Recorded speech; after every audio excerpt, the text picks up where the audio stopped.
Hi, everyone. Welcome to the show. I'm Dr. Nicole, and on today's episode, we're going to talk about all things constipation in children.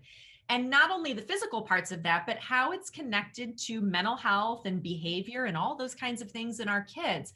You know, constipation is one of the most common physical health complaints in kids, can cause a lot of discomfort physically, but also emotionally for children and for their parents. There are many safe and effective ways to address constipation in kids. And it's really important not just to focus on it for the physical health piece, but also for the learning, the mood, the anxiety, the behavior components as well. So here to talk with us all about this important issue is my friend and colleague, Dr. Asia Mohammed. Let me tell you a bit about her. She really values the power of lifestyle modifications to achieve optimal health. She uses evidence-based medicine to provide individualized care to each patient. As a naturopathic doctor, she's able to provide care in the realm of nutrition, exercise recommendations, supplementation, botanical medicine, and mind-body therapies. She has special interests in gastroenterology, mind-body medicine, and stress management, as increasing research demonstrates the role of stress in many diseases. She's received additional training in mind-body therapies, including hypnosis, guided imagery, biofeedback, lots more. Dr. Asia Mohammed, welcome to the show. Thanks so much for having me. I love your show, by the way. Thank you so much. I've been wanting to have you on. I'm so glad that we got our schedules to sync up to be able to do this and to talk about a really important topic related to kids and health. And I know, it's like, oh, we're going to spend a whole show talking about poop. But yes, we are, because it's that important for kids, right? Yep, it really is. It really is. Yeah. And I think, so many parents have kids who struggle with anywhere from maybe mild constipation issues to really, really severe ongoing issues. And it's the kind of thing that it doesn't just impact the kid, it impacts parents too, having to manage it. So I want to dive into lots of specifics around this, but I think let's start by having you talk a bit about what do we mean when we say constipation? What does it mean when a child's constipated? How do we use that term? Let's start there. Okay. So constipation refers to a change in our bowel habits, bowel frequency. So, and honestly, it doesn't even have to be the bowel frequency because a kid can go to the bathroom every day, but if it's small volume stool, that's still constipation. So typically a healthy bowel movement should be you go once a day, a nice sausage shaped stool, it's formed and it comes out, meaning you're not having to sit on the toilet and strain. There's no blood in the stool from a hemorrhoid or something.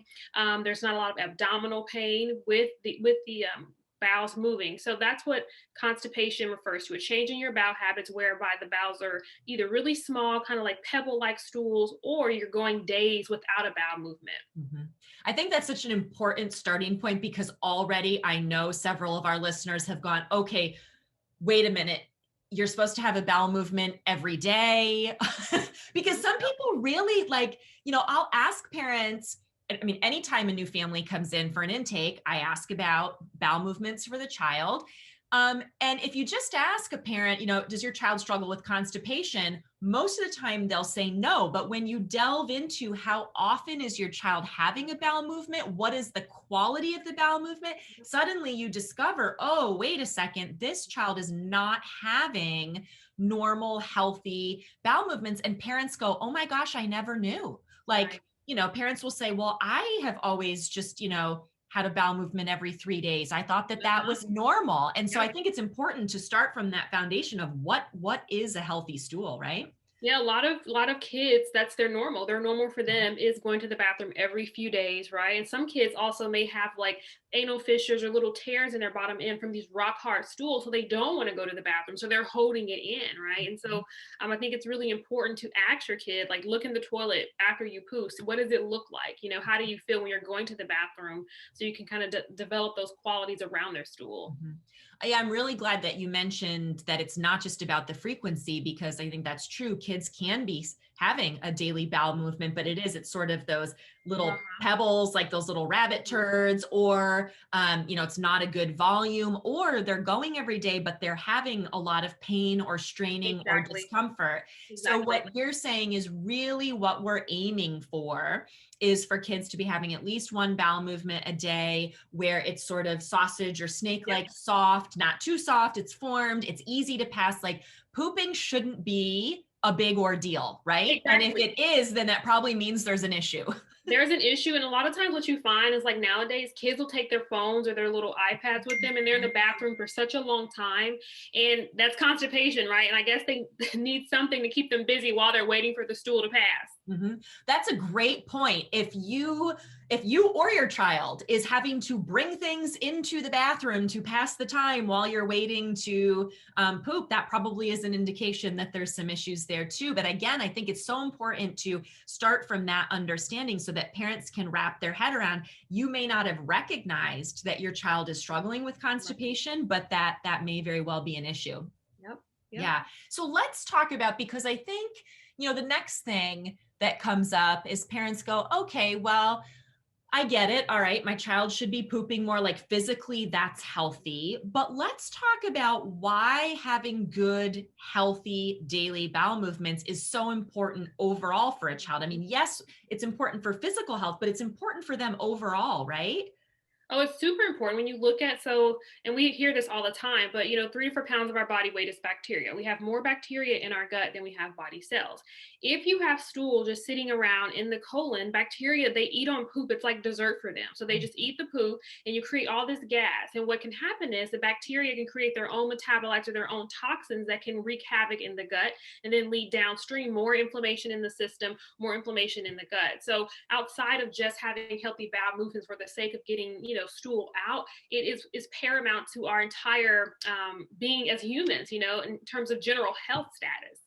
Absolutely. And I think as we've had more and more research over the last 2 decades on the connection between gut health, gut microbiome, digestive issues, and kids who have things like autism, Right. ADHD, a whole host of learning and behavioral kinds of disorders, those connections between what's going on in the gut and what's going on in the brain are huge. They're very huge. And you look at some of the literature around bacteria, specific bacteria can produce their own types of chemicals, right? They can produce GABA, which is neuroinhibitory, which is like gives a calming effect, right? If you have dysbiosis, you have less of those types of bacteria. They can produce certain gases that like slow the transit time in the colon. So now you may be having a normal bowel function, but if you have more constipation, you can have more of these methane producing gas bacteria. Now your transit time is slower. So the colon is less spastic, right? So you're not getting things going down. And so that's more constipation or slower bowels.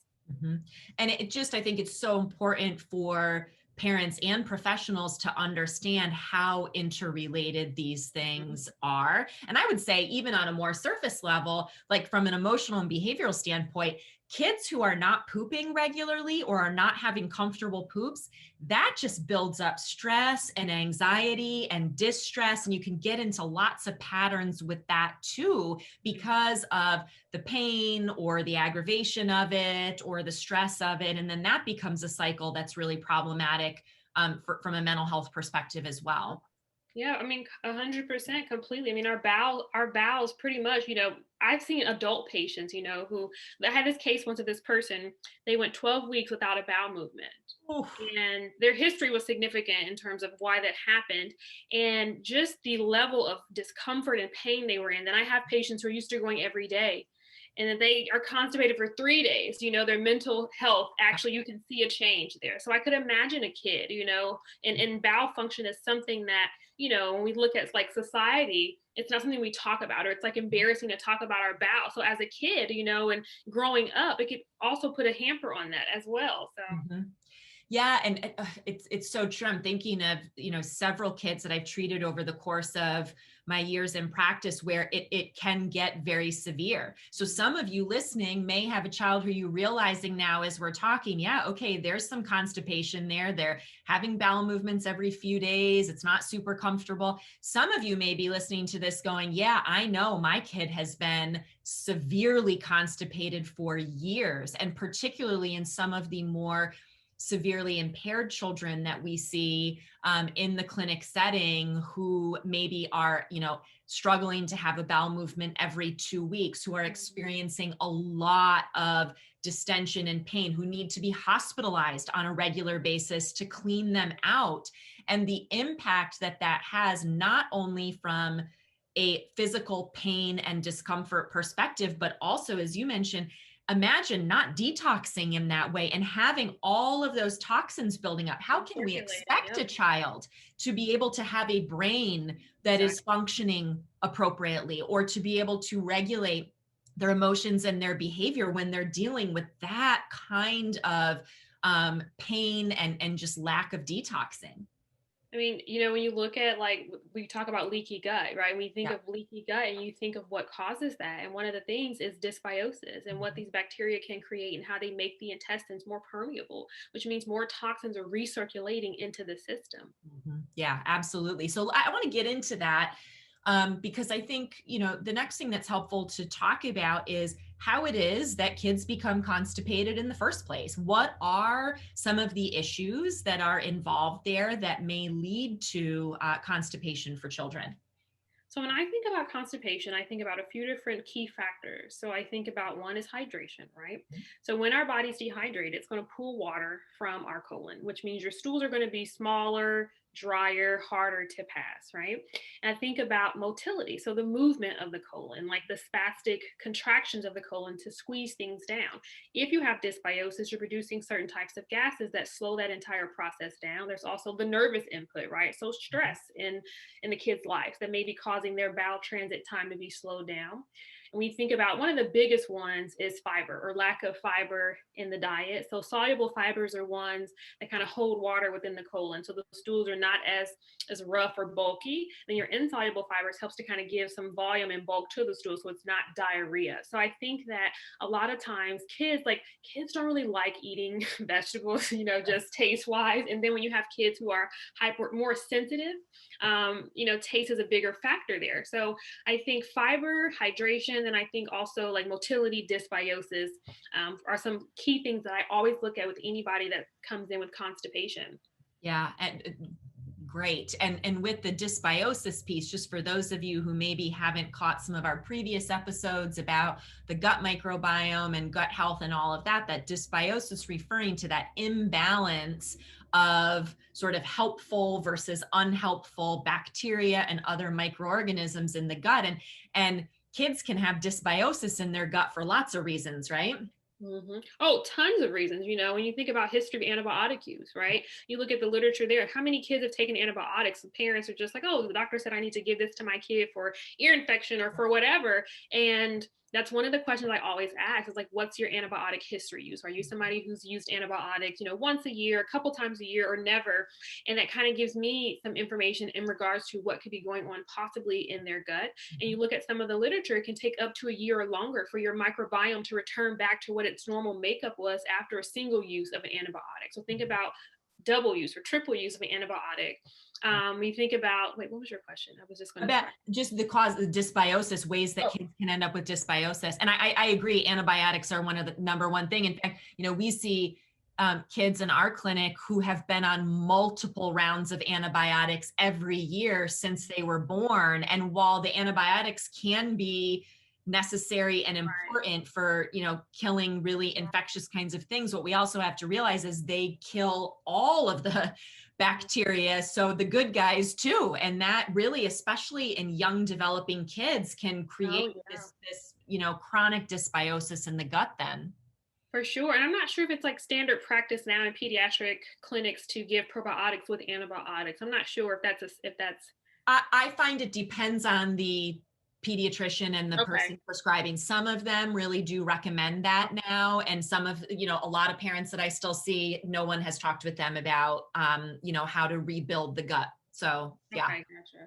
Yeah, when you look at like a lot of foods that kids enjoy, there are a lot of processed foods, right? So things that are sweet, crunchy, salty, and a lot of those things have added components that are man-made chemicals, right? That also wreak havoc in the gut and can contribute to dysbiosis and leaky gut. So diet dysbiosis, antibiotics dysbiosis, environmental factors, right? That stress. There's some literature detailing stress and how that affects our intestinal epithelial cells, like the lining within the gut. So, I mean, there's so many factors that contribute to dysbiosis. I think the biggest ones are going to be like what you're putting into the system, right? So the environment that can include your diet and like medications you may be taking.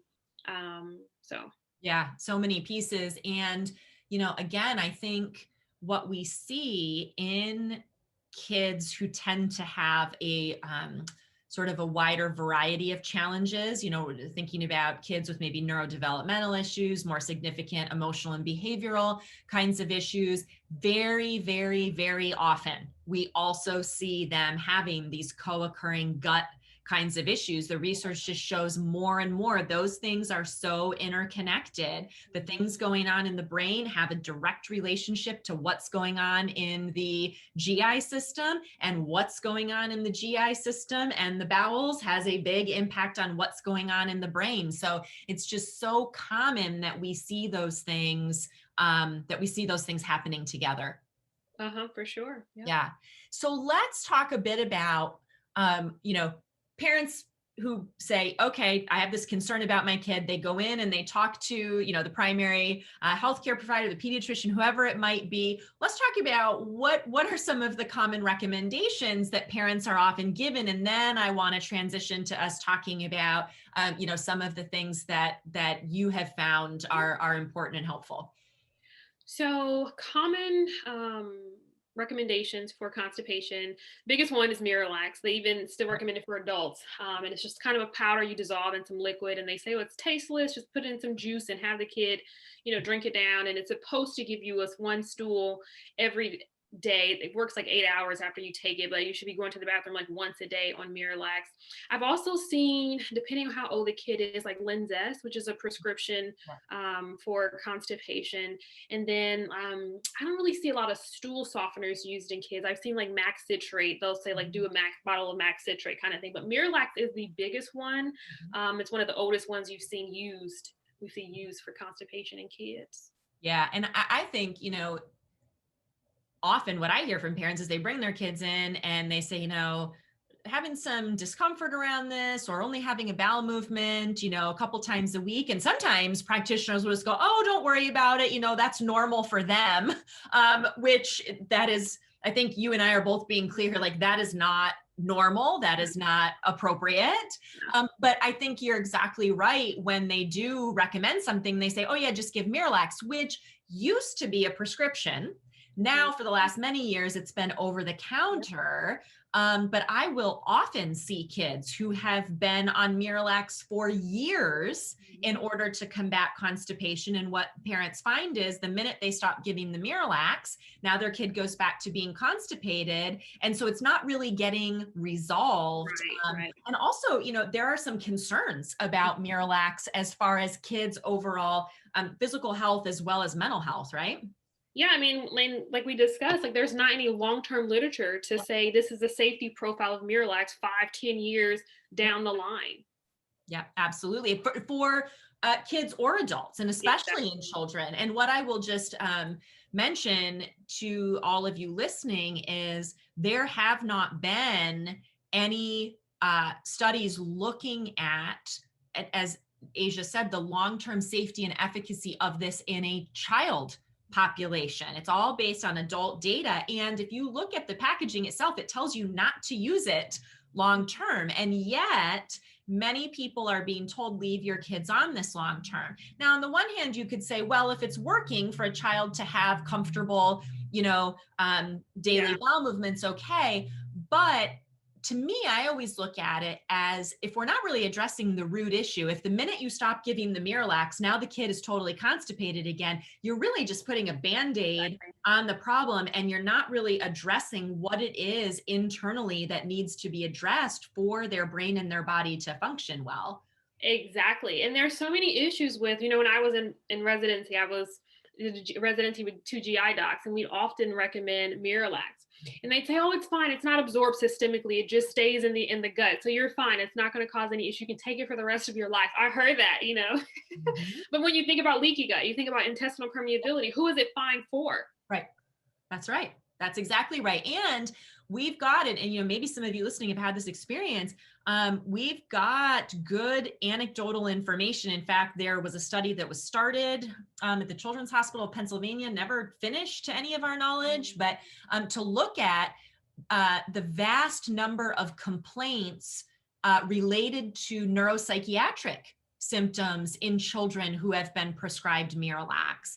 Everything from increased irritability, hyperactivity, those kinds of things, to even full-blown psychosis symptoms have been reported, and formal complaints have been made. We're still waiting for someone to do the studies really looking at that. But, it should raise our level of concern, I think, when we have some of those things going on, and when we don't have good data showing us that these things are safe and effective long term. I think that applies to any medication we give kids, Miralax included.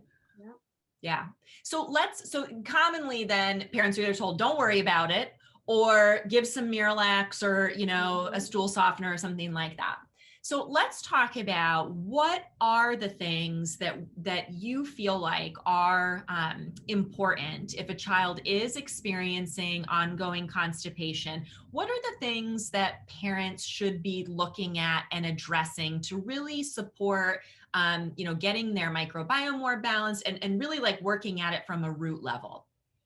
So I always recommend, and it's really easy to squeeze things into a smoothie. So that's one thing that I'll always recommend for parents. And so I typically stick with like the 4 P's, P for poop. So I'll say peaches, pears, prunes, plums. Nice. And in residency, we would learn about like foods that are more constipating. So when people have diarrhea, we put them on the brat diet, right? So banana, rice, apples, toast. So I tell like patients, like, make sure the kid's not eating like 5 apples a day. And I had a case where this kid just loved apples, so we reduced the number of apples, and we think like it's natural, it's safe, and apples are safe, right? But in terms of the frequency, you might actually be slowing the bowels down. So I'm moving away from those fruits in concentration and kind of trying the pea ones out. So I'll have them do smoothies with like prune juice, right? Or kind of add more like some flax seeds or psyllium seed powder to it, just to kind of help with the bowels.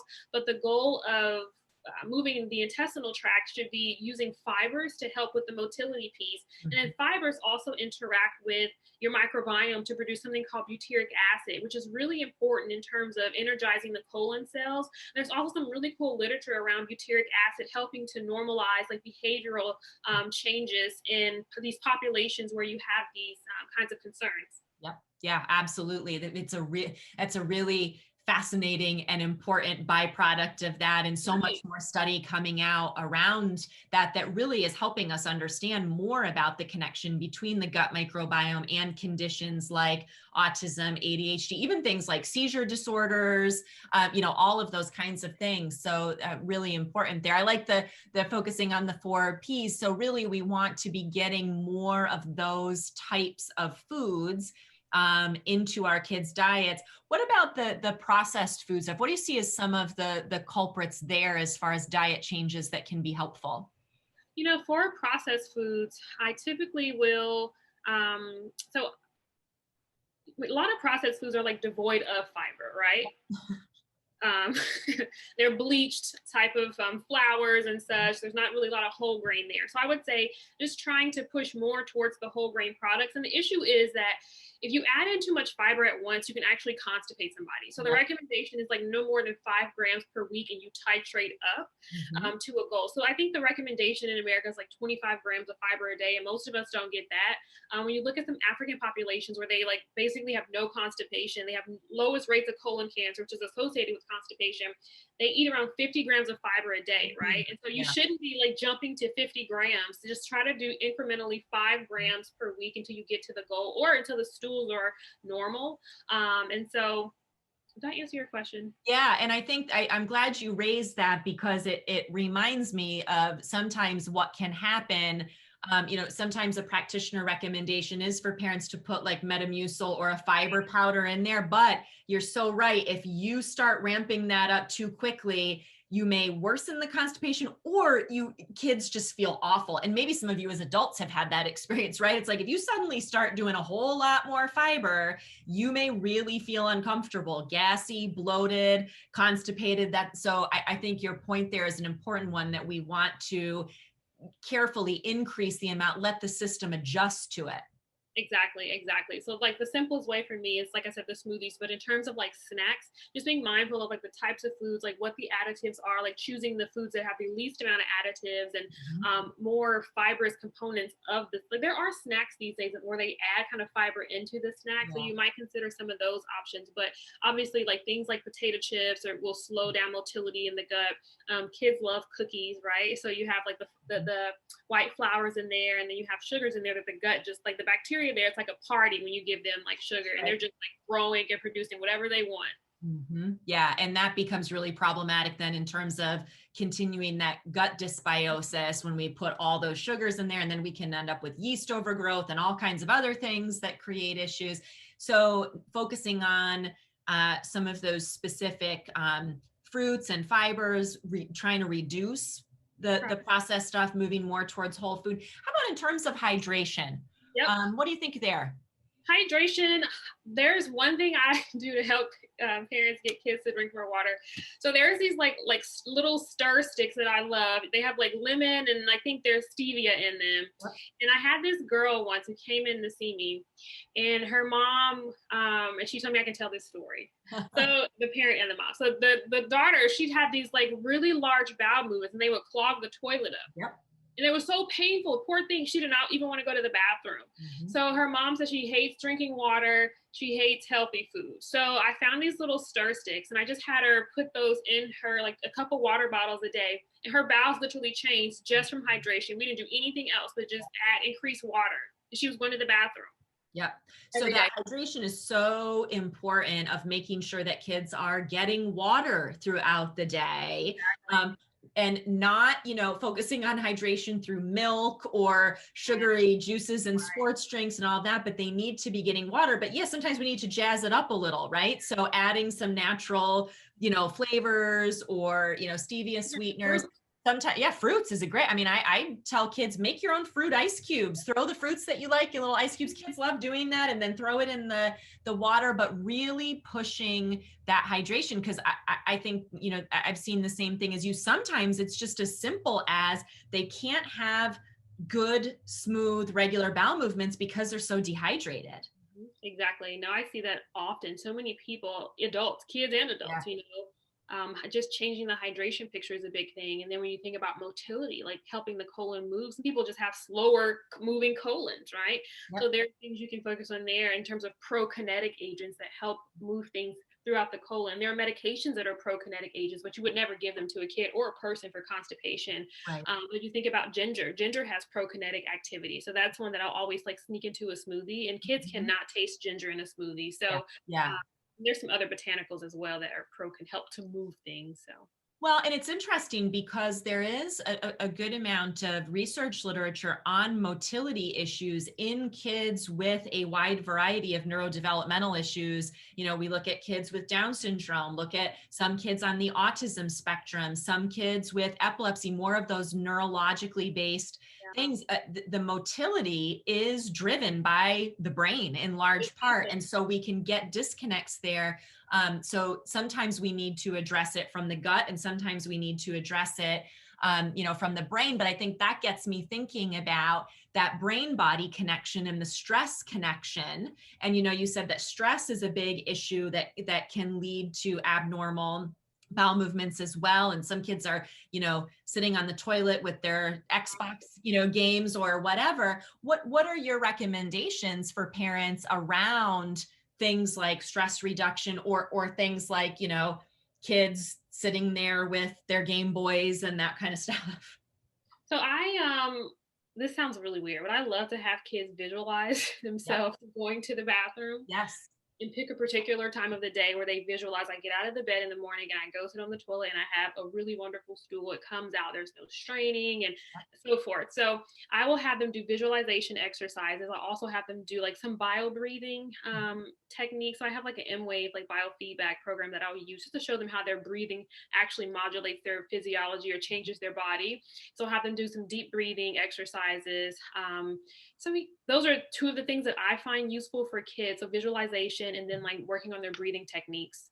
Yeah, the stress reduction or just getting, the brain around that. And I find and recommend to families that being in the bathroom, sitting down to have a bowel movement, our focus needs to be on that. I think that we can create lots of cycles that are problematic when kids get into these patterns of sitting there and, when their brain is focused on the video game, having a bowel movement, especially if kids have struggled with constipation or other kinds of, gut issues, if they're distracted with other things, that's not helpful. They need to be sitting there focused on what they're doing and getting into this habit of when I go into the bathroom, it's to have a bowel movement or even, for that matter, urinating completely. Exactly. It's like I need to have my focus on what my body is doing. My brain and my body need to be connected right now and not have my brain distracted over here with, scrolling on my cell phone or playing my video games or watching a movie. We need to have it be, I think, a brain body attentive experience. It does, and kids, I think parents, one thing to be mindful of is when the kid has that urgency to go to the bathroom, like don't hold it in. Yes. You gotta go. So the body knows when I have the urge, the stool is able to exit or don't sit on the stool on the toilet looking at your phone because now your body has been normalized to think, oh, when I go to the bathroom, it's time to look at YouTube, not time to have a bowel movement, like you said. So Yeah. And that reminds me that another thing that I have seen of sometimes why kids can get caught in these cycles of being more constipated. This can happen sometimes in kids who are really hyperactive or distractible. They get so busy and they're not attuned to their right. inner body signals. And then by the time it's finally so that the body is sending them such huge signals, now they're constipated and it's painful. So that really needing to work with those kids from a young age of periodically throughout the day, stopping what they're doing to go in, to use the bathroom, to tune in to what their body's telling them. Because I think some of those kids, especially if they tend towards more of that real impulsive hyperactivity, they're not attuned to Right. those body signals, or they don't want to take the time to stop what they're doing to go in and sit on the toilet. But then that can get in some really problematic cycles. You're right. You're right. Yeah. Yeah. I'm curious. So we talked about, the fiber piece, the hydration piece, stress piece.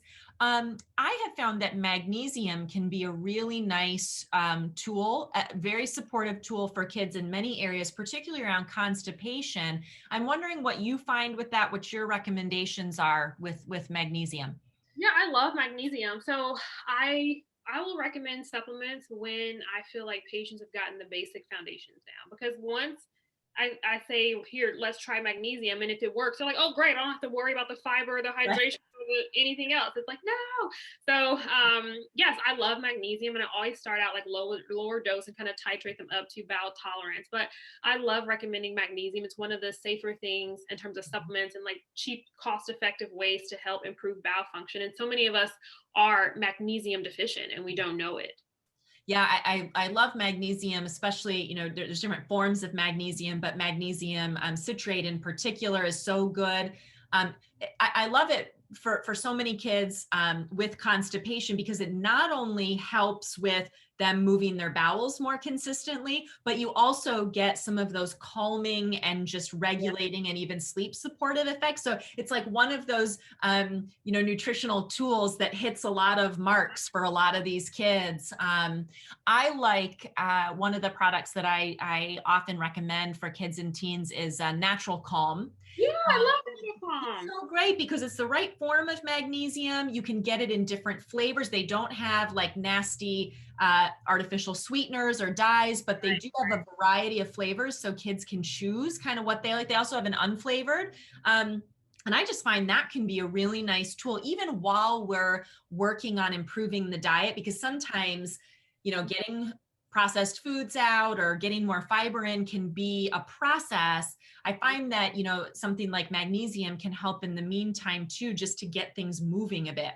Oh, totally. I think it's a really great way to bridge patients off of what they're doing onto something else while they're working on everything else. Oh, totally. I agree with Yeah, and the natural calm's nice because it's just a powder. I think they have it in gummies and things now too, although I'm not a fan of that. gummies and things for lots of reasons. But the natural calm is a nice powder and it really does mix up nicely in things. And so it's an easy way to get started with that for kids and adults. And man, I mean, the world of difference that kids feel, it's Oh, like yeah. if they've been constipated for a long time, you don't know what it feels like to not be. Exactly. And Exactly. so I'll have kids come in and they'll be like, I didn't know that I was supposed to feel this way. They're like, my belly doesn't hurt. And they wouldn't have said that their belly hurt before because they didn't know any different. But now when you start getting them cleared out and having those regular bowel movements, suddenly they realize like, oh, this Yep. is how my belly is supposed to feel. Oh, yeah. Bloating is a huge issue I find in kids. And you think about the number one cause of gas and bloating, it's constipation. So that's something that they're not even aware of. Like you said, they come and they're like, oh, I feel different. I feel lighter. I hear people say that. Absolutely. And kids notice it too. The last thing I wanted to ask about before we wrap up is probiotic supplementation and your thoughts around that, because there's different schools of thought on that. But I'm curious, as we're thinking about kids and teens with constipation issues in particular, do you find that probiotics can be helpful? Do you tend to not recommend them? What do you find most effective? So for me, it depends on their history. So if it's a kid that has a history of like chronic antibiotic use, I'm going to recommend a probiotic Mhm. regardless, right? If it's somebody who comes in and they are going to the bathroom every day where they're just not getting enough of the stool out, then I might think it's like a fiber or bulking issue or hydration component. But I love recommending probiotics. It's like one of the things that I will recommend for people with constipation starting out in terms of adding in supplements for them. I love recommending different brands of probiotics, so ones that have a different variety. There are some really interesting probiotics, like Lactobacillus reuteri has been shown to reduce the amount of methane gas Yep. in the intestinal tract. So that's that slower transit time. So it helps with actually moving the stool out of the colon. So I'm a huge fan of probiotics. I've never had an issue with Mhm. patients taking probiotics. So, yep. Yeah. Well, and I think that that's an important point about different types, because sometimes parents will say, well, we've done the probiotic, but it's Right. important to understand there's a lot of differences among probiotics. Even Mhm. within the same company, there's different formulas. They have different strains of them, different amounts. And so sometimes you do need to try some different things in order to figure out what's going to work best with your child's system. So I think that that's just an important point, that it's not like, oh, we tried one probiotic, that's it. Exactly. It's I like hear that a there's lot. variety. Yeah. Yeah. And Like, different well, ways of approaching it. probiotics, it didn't work. And it's like, well, there's so many bacteria. Mhm. Yeah. Yeah. Well, and even some of the interesting things now we're finding with things like spore biotics, different type of, way of addressing that, like lots of research coming out about new innovative formulas. And, even studies that we have seen in kids with different diagnoses and types of issues, what strains of Exactly. bacteria may be more beneficial for them. So I think that's just such a valid thing that you bring up about it may be important to try a number of different types. And actually, some kids do really well rotating them Mhm. too, instead of just being Yep, on one exactly. long term, like rotating among different ones, right? Mhm. Oh, Yeah. yeah. Yeah. Something I'll also have patients do, if, like, their kids cannot, like, swallow capsules or such, Yeah. I'll have them open them up and put them in, like, a little applesauce or put them in the smoothie, because sometimes when you look at the literature around, like, probiotics with certain fruits or certain prebiotics, it actually helps grow more bacteria, so you're getting more bang for your buck. So That's a great point, because we tend to think about, oh, the probiotic itself is what's needed. But really, if you're putting the good bacteria in there and they don't have the food they need to Exactly. feed on and take hold in those prebiotic fibers, you're not really getting everything you could. So that's a great point, that the importance of prebiotic foods, like the different fibers and things, it all works together. It really does. Awesome. Such great information and practical tips for people. I want to make sure that our listeners know where they can find out more about you, your work, the resources you have available. Totally. So my website is just my name. It's www.asiamohammed. It's MUHAMMAD.com. And then my Instagram is dr.asiamohammed. So I post a lot of like content on Instagram, and my website is just about who I am and what I do. But Instagram is probably where you want to go to learn more information. Yeah. And I love your Instagram. You Thank you. provide such great content, really like blog posts on there, but just in a more, in a really visually engaging form. So I highly encourage all of you listening, if you are interested in learning more about all things gut health and digestion and brain gut connection and all of that, related to those things, definitely go to Asia's Instagram account, because just lots of really, really great stuff there. And I know that takes a lot of time to put together, and I really admire you for doing it. Thank you. Thank you so much. And thank you for spending the time with us today and talking about this. I know really, really helpful tips for people. So thank you. Thank you. It's been fun talking crap with you. I love it. And thank you, as always, to all of you for tuning in and listening. We will catch you back here next week for our next episode of the Better Behavior Show.